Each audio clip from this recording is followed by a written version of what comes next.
ang mga kwento ng pag-ibig, kwento ng buhay at kwento ng pag-asa dito sa Barangay Love Stories. Love Stories.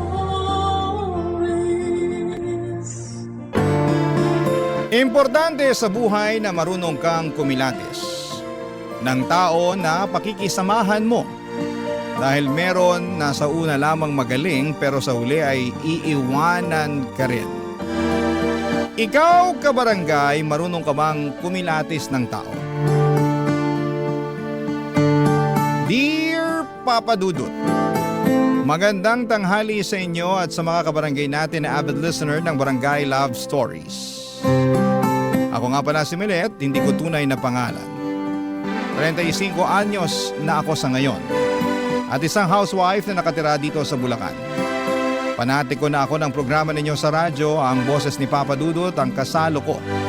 Tuwing tanghalian at wala akong pinapalagpas na episode ninyo sa radyo maano online.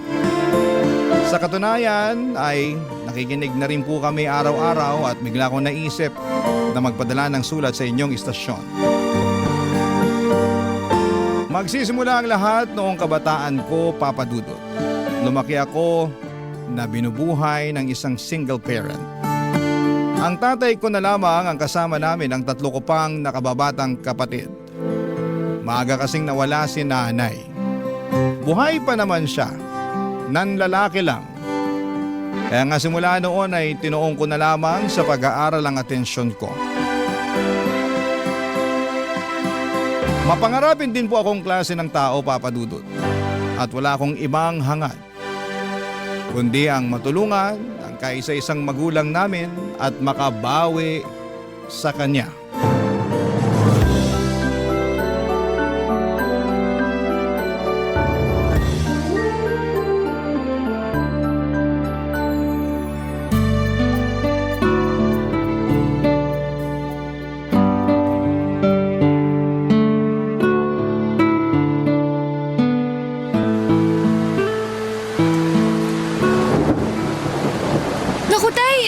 Basang-basa po kayo sa ulan Oo nga eh. Saka ko na lang naalala na wala pala akong dalang payong nung malapit na akong makarating sa pinuntahan ko. Kaya nga nagbadali ako pa uwi pero naabutan pa rin ako ng ulan. Kaya nga po eh. Buti pa, ikukuha ko muna kayo ng tuwalya ha. O sige anak, salamat. Tuwalya. Asan na ba yung tuwalya? Ay, eto, nakita ko na. Samahan ko na rin ng damit. Eto na po ang tuwalya at damit. Magpunas at magpalit na rin kayo, tay. Salamat nak. Pero mamaya na ako magpapalit ng damit. Uupo na muna ako dahil nangangalay na itong mga binti ko. Kalalakad ng mabilis dahil nga uulan na. Kulang na lang, tumakbo ako pero hindi ko naman kaya. Ay, kawawa naman ang tatay ko. Sobra-sobra na yung sakripisyo nyo para sa pamilya natin. Maghapon na kayong nagtitinda tapos naaabutan pa kayo ng ulan. Ay, hayaan mo na. Napaubos ko naman yung paninda natin kakanin bago ako umuwi at abutan ng ulan. Kaya ayos na rin yan. Hindi po ayos yun dahil baka magkasakit kayo. Hindi ako magkakasakit. Malakas yata itong tatay mo. Saka kung pakiramdam ko magkakasakit na ako, uunahan ko na ng pahinga. Huwag ka nga mag-alala sa akin, anak. Kaya ko naman eh. Saka masaya ako na nagsasakripisyo para sa inyong magkakapatid. Hayaan mo, tay. Kapag nakapagtapos ako hinding-hindi ko na po kayo pagtatrabahuhin. Anong ibig mo sabihin? Kasi po, ako na po ang magtatrabaho para sa pamilya natin. Uy, maliliit pa ang mga kapatid mo, Milet. Nag-aaral pa sila. Baka mahirapan ka pag sinulo mo ang pagtatrabaho para sa pamilya natin. Saka hindi pa naman ako ganun katanda. 45 pa lang naman ang tatay mo. Kaya ko pang magtrabaho para tulungan ka. Ang akin lang naman po, baka napapagod na kayo sa pagtatrabaho. Kasi simula nung iniwan tayo ni nanay, kayo na ang tumayong nanay at tatay namin. Oo, totoo na napapagod ako sa trabaho. Pero hindi ako napapagod sa pagiging tatay at nanay sa inyong magkakapatid. Sa katunayan, kayo ng mga kapatid mo ang inspirasyon ko. Kaya ako nagsisikap at nagpapatuloy sa buhay. Oo, malaking kakulangan ang pagkawala ng nanay niyo dahil nawala na rin ako ng katuwang sa pagtataguyod sa inyo. Pero aanhin ko naman ang isang tao na walang ginawang matino at panay pasakit lang sa damdamin ko, di ba? Buti pa, sumama na lang siya sa lalaki niya. Ang mahalaga sa akin, magkakasama tayo. Kaya bilib na bilib po ako sa inyo eh. Ha? Bakit naman? Kasi ang tapang-tapang niyo po. Biruin niyo, kinaya niyo na nga na itaguyod kami tapos kinaya niyo pa na ibigay sa iba si nanay. Siya naman ang may gusto nun dahil hindi siya marunong makontento sa pamilya natin. Saka ilang beses na akong nasaktan sa panluloko niya. Naisip ko na panahon na para palayain ko siya. O edi gumaan-gaan ang damdamin ko nung ginawa ko yon. Para akong nabunutan ng tinik sa lalamunan. Uy, kaya ikaw umilit. Huwag kang manatili sa isang relasyon kapag kaugali ng nanay mo yung lalaki ha. Pero sana matinong lalaki ang matagpuan mo balang araw. Yung hindi ka sasaktan o lolokohin. Sa halip, mamahalin ka ng tapat at paninindigan ka. Papadudot inspirasyon ko ang tatay ko at ang munti naming pamilya kaya nagsikap akong makapagtapos ng pag-aaral. Hindi nagtagal ay natupad ko yon at agad akong naghanap ng mapapasukang trabaho. Kung ang iba kong kaklase ay mas piniling magpahinga muna ng ilang buwan. Pagkatapos ng graduation ay ibahin niyo po ako. 2 buwan bago ako makapagtapos ay nag-job hunting na ako, Papadudot. Hindi nagtagal ay dinala ako ng aking kapalaran sa Maynila kung saan ay nakapasok ako sa isang pribadong kumpanya. Magkahalong kaba at excitement ang namutawi sa akin ng mga panahong yon. Kaba dahil aminado akong limitado pa lamang ang nalalaman ko sa bagong mundo na pinasok ko. At excitement na matuto. Naniniwala kasi ako na hindi lang sa eskwelahan natututo ang isang tao. At sa unang araw ko nga sa trabaho ay nakilala ko si Paulo, Papadudot.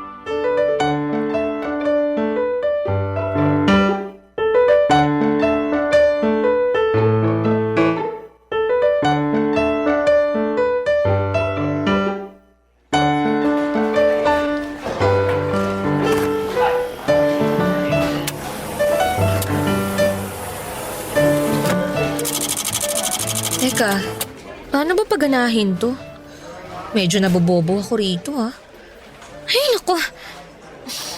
Teka, kanino ba ako pwedeng magpatulong? Nagmamadali pa naman yung bisor ko na makuha tong mga pinapa-photocopy niya. Hello there, beautiful. What's up? May problema ba? Ako ba yung tinawag mong beautiful? Wala naman ako nakikitang maganda sa paligid bukod sa'yo. Kaya ikaw yung sinasabi ko maganda. Bigla naman akong nahiya. Bakit ka naman mahihiya? Saka huwag kang yumuko. Hindi ko makita yung kagandahan mo eh. By the way, Paolo nga pala. Taga-IT department. Diyan lang sa gilid yung table ko. Kaya nga natanaw kita eh. Kako, mukhang may problema ka. Nice to meet you, Sir Paulo. Naku, Paolo na lang. Huwag na yung sir na yan. Sige. Ikaw, ano bang pangalan mo? Ako si Milet, taga-marketing naman. Bago lang ako rito. Unang araw ko pang hala ngayon eh. At tama ka, dahil namumroblema na ako dito sa photocopy machine na to. Ayun, hindi ko kasi alam kung paano ko to gamitin eh. Sana hindi mo ko husgahan at sabihang taga-ibang planeta ha. Bakit ko naman sasabihin yun eh? Nakakalito naman talagang gamitin yan. Saka unang araw mo pa lang. Normal yun. Makakapag-adjust ka rin. Buti pa, turuan na lang kita kung paano gamitin yan. Okay? Akin na yung ipo-photocopy mo. Ayan. Salamat. Ganito lang gagawin mo. Lagay mo tong papel dito sa feeder. Tapos, check mo muna kung may papel sa tray para sa pagkokopyahan mo. Meron naman. Nilagyan ko na kanina. Okay yan. Tapos, iset up mo na yung size dito sa screen. Yan ang hindi ko alam. Okay lang yan. At least ngayon alam mo na. Oo nga eh. Salamat ha. Wala nga naman. Pagkatapos mong iset up, pwede mo nang pindutin dito para mag-photocopy na. Yan. Wow, ganun lang pala yun. Ang galing ah. Oo, automatic na yan. Di mo na kailangan isa-isahin kasi mas matagal yun. Siguruhin mo lang na walang staple wire yung mga papel mo kasi kakainin yan. Matatagalan ka. Noted. Ayan, tapos na. Grabe, ganun lang pala yun kadali. Salamat talaga ah. Wala yun. Pero tinandaan mo ba yung mga tinuro ko? Oo naman, para sa susunod hindi na ako mahihirapan. Pag nahirapan ka, pwede mo naman akong istorbohin dun sa table ko para magpatulong. Naku, nakakahiya naman sa'yo. Huwag kang mahiya kasi trabaho ko naman yun. Saka, masaya ako na tumulong sa mga magagandang babae na kagaya mo. Naku, binobola mo lang yata ako eh. Uy, hindi ako bolero ah. Nagsasabi lang ako ng totoo. Malapit na palang mag-lunch. May kasabay ka na bang kumain? Wala pa nga eh. Wala pa rin kasi akong kakilala rito. Meron na. Gusto mo, magpakilala ulit ako sa'yo? Hindi na kailangan, kilala na kita no. O kung ganun, pwede ba kitang yayain mag-lunch? Wala rin kasi akong kasabay eh. Saka kung ayos lang sa'yo, syempre. Ayos lang naman. Yun. Yan, may kasabay na ako. Hintayin na lang kita sa kantin mamaya ha. Sige. Ibigay ko lang tong mga papeles na to sa bisor ko. Papadudot, gwapo, matangkad, matangos, ang ilong, maputi at makinis ang balat. Ganyan ko po ilalarawan si Paulo. Para siyang anghel na bumagsak sa lupa dahil tinulungan niya ako noong unang araw ko sa trabaho. Taga-IT department siya samantalang ako ay nasa marketing. Pero hindi siya nagatubili na dayuhin ako upang tulungan kapag may kailangan. Lalo na nga sa computer at office equipment na hindi ko alam gamitin. Bukod sa mga pisikal niyang katangian, pala kaibigan din si Paulo. Palangiti rin siya, bagay na kinatuwa ko ng husto sa kanya. Palatawa at makuwento. Mas matanda sa akin si Paulo ng 6 na taon. 28 years old na siya at ako naman ay 22 years old. Pero pakiramdam ko ay magkaedad lamang kami dahil sa husay niyang makisama, Papa Dudut. Barangay Love Stories. Barangay Love Stories. Papa Dudut, naging regular employee ako sa paglipas ng 6 na buwan. Kaya naman masaya ako. Unti-unti ay naka-adapt ako sa buhay sa opisina. Hindi na ako yung dating tatanga-tangang empleyado sa unang araw ng trabaho. Marami na rin akong nakilala at naging kaibigan, lalo na sa department na kinabibilangan ko. Pero kung may higit akong dapat pasalamatan, yun ay walang iba kundi si Paulo.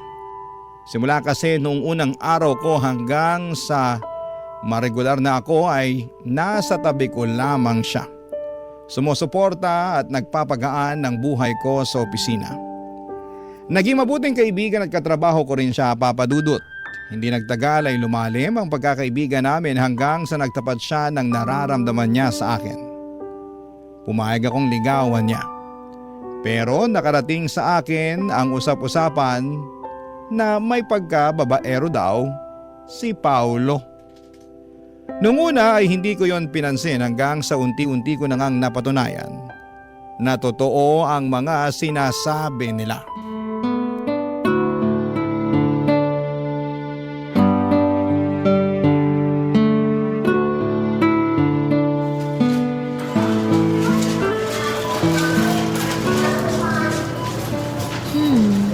Bili kaya ako nitong sauce na to. Sabi ni tatay, masarap daw to kasi napanood niya sa TV. Sige, bilhin ko na nga. Tapos ano pa nga bang kulang? Teka. Kuha na rin ako ng mga dalata para may stock sa bahay. Sumipa si baby? Sige nga, pahawak nga nun dyan mo, ma. Ayan o, dali. Ano? Nararamdaman mo ba? Oo nga, sumipa nga. Hello, baby. Excited na si daddy na lumabas ka. Ako rin. Paulo? Milet? Sino yung babaeng yan, mahal? Katrabaho ko lang, mahal. Hi, Milet. Nag-grocery ka rin pala rito? Oo. Pero ngayon pa lang naman.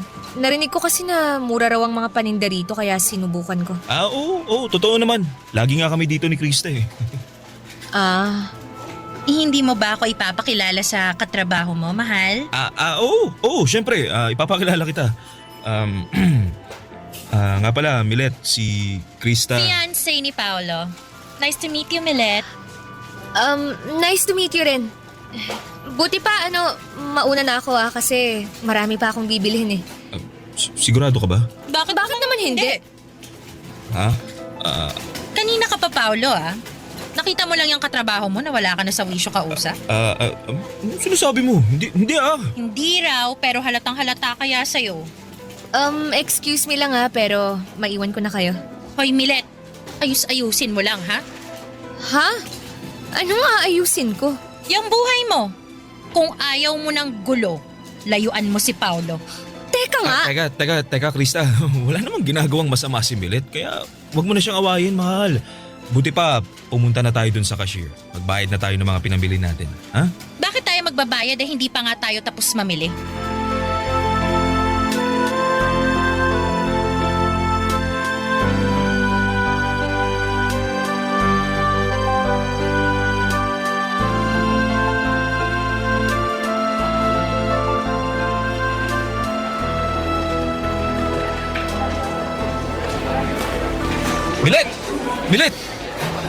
Milet, sandali lang. Bakit ba?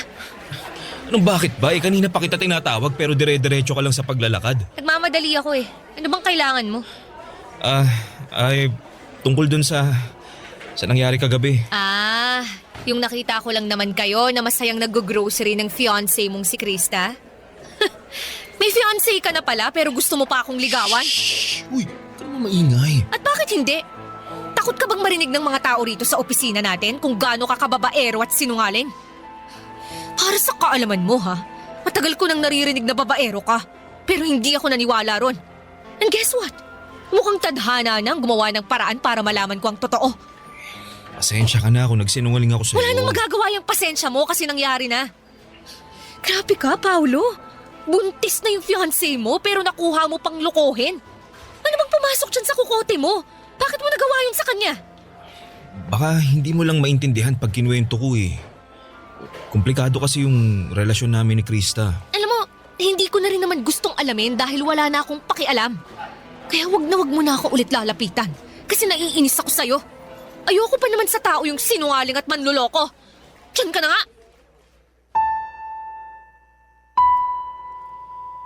Papadudot, hindi ako makapaniwala sa natuklasan ko tungkol kay Paolo. At kahit na nga humingi na siya ng pasensya sa akin ay wala na ring magagawa yon. Dahil nasaktan ako ng husto. Nagugustuhan ko pa naman siya noon at nagbabalak ng sagutin pero buti na lamang at nalaman ko ang katotohanan bago pa man mangyari ang bagay na yon. Simula noon ay iniwasan ko na si Paolo lalo na pag nagkikita kami sa opisina. Hanggat maaari ay ayoko siyang tignan sa mga mata. Naiilang kasi ako at nasasaktan. Oo, hindi naman naging kami pero nagsinungaling pa rin siya sa akin. Kaya nga malaki rin ang panghihinayang ko sa aming pagkakaibigan na sinayang lamang ng pagiging maharot niya. Mabilis na lumipas ang isang buwan at akala ko ay hindi ko kayang mag-move on kay Paolo. Lalo at magkatrabaho kami. Pero nakakausad naman ako. Kaya lang bigla na naman niya ulit akong ginulo. Papadudot.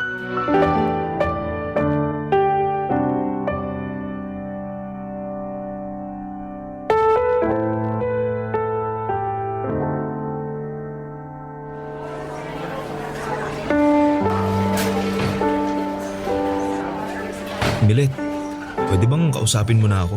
Kinakausap naman kita. Oo nga, pero tungkol lang sa trabaho. Ano pa bang pag-uusapan natin bukod sa trabaho? Wala naman na, 'di ba? Meron kasing... Ano? Kasi... hiwalay na kami ni Krista.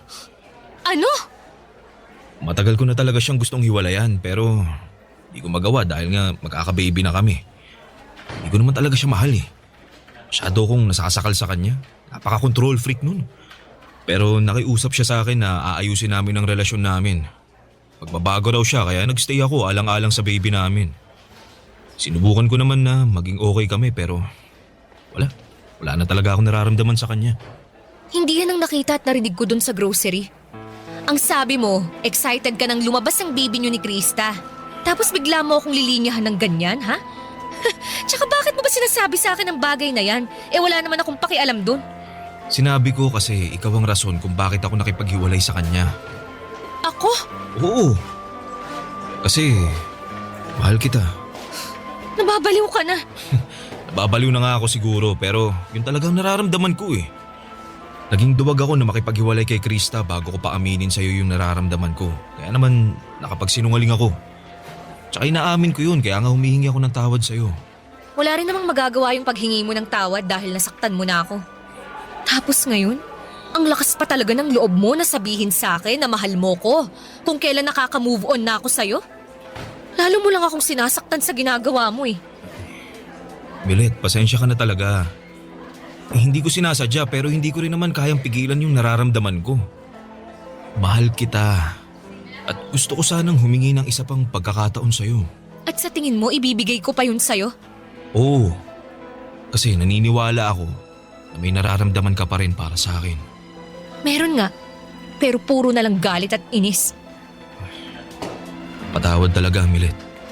Naging padalos-dalos ako. Kaya nga napag-isip-isip ko na itama yung mga pagkakamali ko.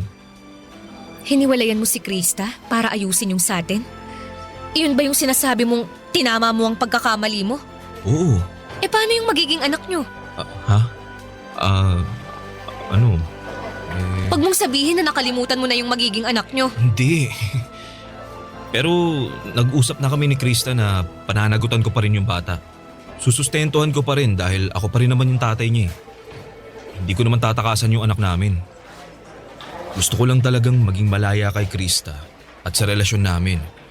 Dahil pag hindi ko ginawa yun baka masiraan na ako ng ulo.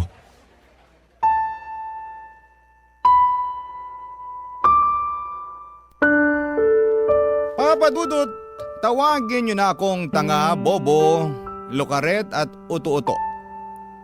Pero wala na akong pakialam pa. Kahit na anong gawin kong pagmamatigas ng puso, ay naapektuhan pa rin ako sa hiwalayan nina Paulo at Krista. Kaya hindi ko na napigilan na i-comfort siya. Doon ko napatunayan na may pakialam pa rin ako kay Paulo. At hindi pa rin pala nawala ang pagmamahal ko sa kanya. Mahal ko pa rin siya kahit na nagsinungaling siya sa akin. At dahil sa mga nangyari sa kanila ng ex niya ay naging malapit muli kami sa isa't isa. Hindi ko na pinakinggan ang mga sinasabi ng ibang tao. Basta, ang focus ko ng mga panahong yon ay si Paulo. Wala na rin namang masama sa pagiging close namin dahil single naman kaming pareho. Hindi nga nagtagal ay niligawan ako ni Paulo at nagpaligaw naman ako. Barangay Love Stories. Barangay Love Stories. Papadudot, naging masugid si Paulo sa panliligaw sa akin kaya nga hindi ko na pinatagal yon. Dahil makalipas ang isang buwan ay sinagot ko na siya. Sobrang saya namin lalo na ako dahil siya ang first boyfriend ko. Ewan. Ang lakas ng karisma ni Paulo at kahit na nung iwas ko ay hindi ko siya mahindian at malayuan. Naisip ko na baka sign na rin yun ng universe na magka-boyfriend na ako dahil masyado akong focus sa pag-aaral nung estudyante pa lamang ako. Up to the point na kinalimutan ko nang lumandi. Kaya nga pinagbigyan ko na ang sarili ko na maging masaya sa relasyon namin ni Paulo. Lalo na at pinakita at pinaramdam niya sa akin kung gaano niya ako kamahal. Ang isang bagay lang na hindi ko gusto ay yung ilang beses niya akong pinilit na may mangyari sa amin. Lalo na at natatakot pa akong mabuntis at hindi pa ako handa. Hanggang sa napapayag rin niya ako dahil sa matatamis niyang salita at pagsasabi na kahit na anong mangyari ay pananagutan niya ako.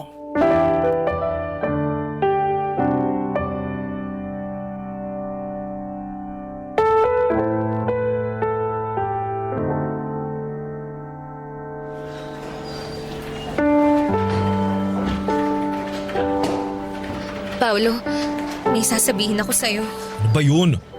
Ito mo, dami-dami kong tinatapos na trabaho eh. Dalihan mo na, istorbo ka. Sobra ka naman, break time naman ah. Masyado ka naman yatang masipag. Bulag ka ba o ano? Ang dami kong ginagawa oh. Kung hindi ko pa babawasan yan, siguradong matatambakan ako. Tapos sumabay ka pa talaga. Ano ba problema mo? Sabihin mo na yung sasabihin mo para matapos na. Paolo, buntis ako. Ano? Anak naman nutok nene. Paano nangyari yun? Paanong nangyari yun? Sigurado ka na bang buntis ka? Oo! Kasi 3 beses na ako nag-pregnancy test. At lahat lumabas na positive. Oh, eto, nasa bulsa ko. Tingnan mo para malaman mong nagsasabi ako ng totoo. Ayan, tingnan mo. Tingin nga. Buwisit naman buhay to. Oh. O bakit ka ba nagagalit? Hindi ka ba masaya na magkakababy na tayo? Yung mukhang to, tingin mo masaya? O bakit ka nga nagagalit? Kasi wrong timing naman yung pagbubuntis mo eh. Ang dami-dami ko ng problema, dumagdag ka pa. Kasalanan ko ba yun? Ikaw naman yung bumuntis sa akin, ha? Sabihin mo hindi. Di ka ba nakikinig? Ang dami-dami ko ng problema, gusto mo isa-isahin ko pa sa'yo? Tingin mo, paano ko susuportahan yung 2 bata? Sige nga, hirap na nga ako dun kay Krista dahil napaka-demanding tapos dumagdag ka pa talaga. Sobra ka naman sa akin. Hindi ko rin naman to ginusto. Nagtiwala lang naman ako sa'yo kaya nagawa kong ibigay ang sarili ko ng buong buo. Alam mo ano magandang gawin? Palaglag na lang natin yung bata. Anong sinabi mo? Milit naman eh. Bingi ka ba o ano? Kakainis ka, paulit-ulit tayo. Sabi ko, ipalaglag natin yung baby dyan sa tiyan mo. Total, di pa rin naman tayo handang maging magulang eh. Nasisiraan ka na ba ng ulo? Basta, hindi ko pa nanagutan yung nasa sinapupunan mo. Ayoko sa batang yan. At kung ipipilit mo pa rin sa akin, mabuti pa maghiwalay na lang tayo. Sige, mamili ka. Ako o yung pinagbubuntis mo.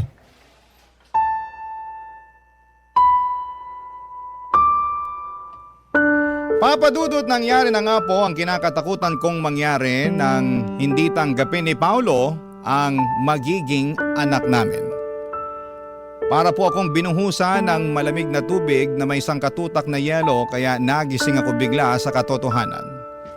Na nagsinungaling na naman sa akin ang nobyo ko.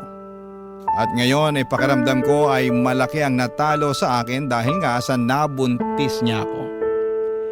Litong-lito ako ng mga panahong yon lalo na at nagsimula nang lumayo ang loob sa akin ni Paolo.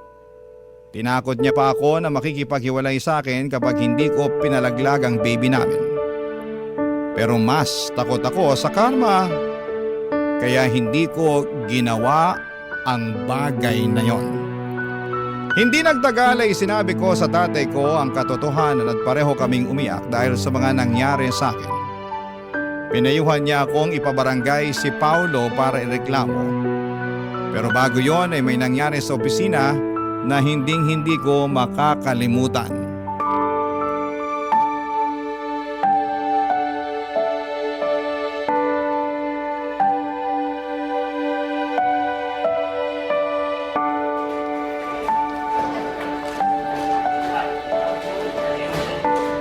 Krista, anong ginagawa mo rito sa opisina namin? Ikaw talagang pinunta ko rito dahil nang gigigil ako sa'yo, malandi ka! Ano ba sa tingin mong ginagawa mo? Ano pa? E di tinuturuan ng leksyon ng mga katulad mong higad! Ahas! Ano bang kasalanan ko sa'yo, ha? Malaki! Dahil inagaw mo lang naman sa akin si Paolo! Wala akong inaagaw sa'yo. Hiwalay na kayo ni Paolo, di ba? Oo! At dahil yun sa'yo, nung nalaman ko yun, wala akong ibang naisip kundi ang saktan ka! At wala akong paki kung mapatay pa kita! Aray! Gret! Bakit ko gagawin yun? Eh dapat lang naman yan sa babaeng yan! Pwede ba, Krista? Tapos na tayo. Alubayan mo na ako. Ano ba yan? Eh magkakababy na tayo, di ba? Hindi na ba talaga natin pwedeng ayusin ang relasyon natin? Nag-usap na tayo. Wala nang pag-asa na maayos ang relasyon natin. Walang pag-asa dahil sa babaeng yan! Oo! Nagmamahalan kami ni Milet, kaya pabayaan mo na lang kami. Ayoko! Hindi ko kayo hahayaang maging masaya! Ha? Dapat sa yung babae ka, sinasabunutan! Kakalbunutin ang ahas ka! Iwan mo ako, Krista! Napakawalang yama! Ikaw ang walang hiya! Malandi! Mukha ayaw! Hindi ako malandi! At wala akong inagaw sa'yo! Ano ba, tumigil na nga kayo? Pinagtitingin na tayo kayo ng ibang tao! Nakakaya kayo! Krista, tama na sabi! Bitiwan mo si Bilit! Bitiwan mo na! Wisit naman! Aray! Paolo, ano ba? Itiwan mo nga ako! Doon ka nga! Bilit, ayos ka lang? Huwag mo akong hawakan! Bilit naman, bakit mo ako sinampal? Kulang pa nga yan! Dahil kasalanan mo ang lahat ng to! Paano ko naging kasalanan si Krista ang nanggugulo? Kasalanan mo! Kasi masyado kang malandi! At kasalanan ko rin! Kasi nagpauto ako sa'yo! Pero na-realize ko na malaking pagkakamali talaga na binigyan pa kita ng tsansa na mapalapit sa akin! Sana talaga umiwas na lang ako sa'yo noon nung may pagkakataon pa! Tapos ngayon, sinaktan pa ako ni Krista! Hindi ko kayo mapapatawad! Kayong dalawa! O bakit? Ano ka? Akala mo, hindi ako pinalaki ng tatay ko na duwag, no? Pwes, dyan ka nagkakamali! Walang iya ka! Ano to? Dugo? Bagay pala sa'yong may dugo sa nguso! Halika! Kulang pa yan at dadagdagan ko pa! Bilit, ano ba? Tumigil ka na! Ikaw ang tumigil! Simula sa araw na to, huwag ka nang lalapit sa akin! Kayong dalawa! Hindi ko nahahayaang kuluhin niyo pa ang buhay ko! Magsama kayong dalawa! Mga baliw! Mga baliw!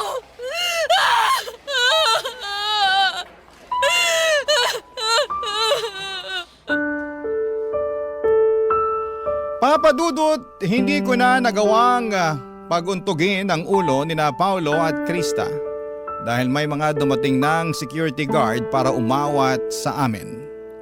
Agad na dinala sa ospital ang dalawa para matahi ang mga nguso nila. Ewan, sana talagang tinuluyan ko nang paputukin pati ang mga ulo nila. Ayos lang naman ako noong mga panahong yon, pati na rin ang baby sa sinapupunan ko. Tapos nung sumunod na araw ay pinagharap-harap kami sa HR department dahil sa kaguluhang ginawa namin. Kapwa kami na mimohan ni Paulo, samantalang pinablatter naman nila si Krista. Pero na-stress talaga ako ng husto sa nangyari kaya nag-decide na labang ako na mag-resign sa trabaho. Nakipaghiwalay na rin po ako kay Paulo at pinagbantaan siya na huwag nang magpapakita pa sa akin. Papa Dudut, nag-focus na lamang po ako sa pagbubuntis ko at noong nakapanganak ako ay saka ako naghanap ng mapapasukan.